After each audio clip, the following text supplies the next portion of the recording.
আসসালামু আলাইকুম এভরিওয়ান। তো আপনারা কেমন আছেন? তো আমি আলহামদুলিল্লাহ আপনাদের দোয়ায় ভালো আছি।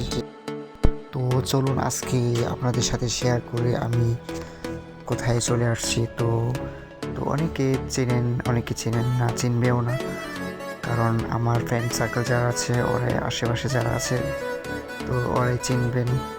তো বেশি কিছু মনে করবেন না, আমি শুধু জাস্ট আমার পার্সোনাল ব্লগটা আমি আপনাদের কাছে শেয়ার করলাম। যদি আপনাদের কাছে ভালো থাকে বা ভালো লাগে থাকে তো তো সবাই আপনার সাপোর্ট করবেন বা শেয়ার করবেন ভিডিওটি। তো আমি বিশেষ করে তো ন্যাচারাল হিসেবে আমি সব থেকে গাছপালাগুলো আমি খুব পছন্দ করি, তো আমার কাছে ভালো লাগে। দেখতে পাচ্ছেন বিশাল বড় একটি বাগান। তো সেই বাগানটা আসলে আমার কাছে অনেক বড় ছিল।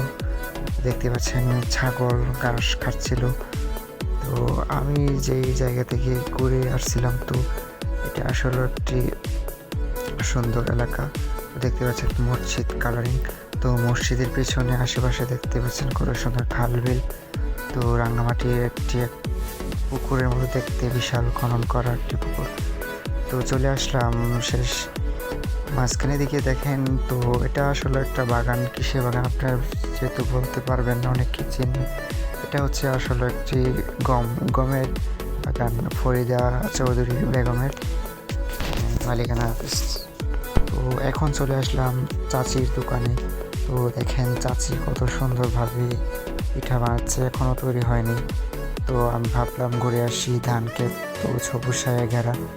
তো এখানে আমরা চলে আসলাম আখ ক্ষেত। তো অনেকে আখ বলতে পারেন, ও গ্যান্ডারি, দুইটা যে কোনো একটা বলতে পারেন, চিনতে পারেন।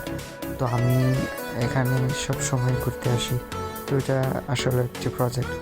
তো দেখতে পাচ্ছেন প্রজেক্টের সামনে ওটা একটা বিশাল বড় একটি পুকুর। এই পুকুরটি আসলে আমার কাছে অনেক ছোটোবেলায় আমি আসতাম সবসময় দেখার জন্য।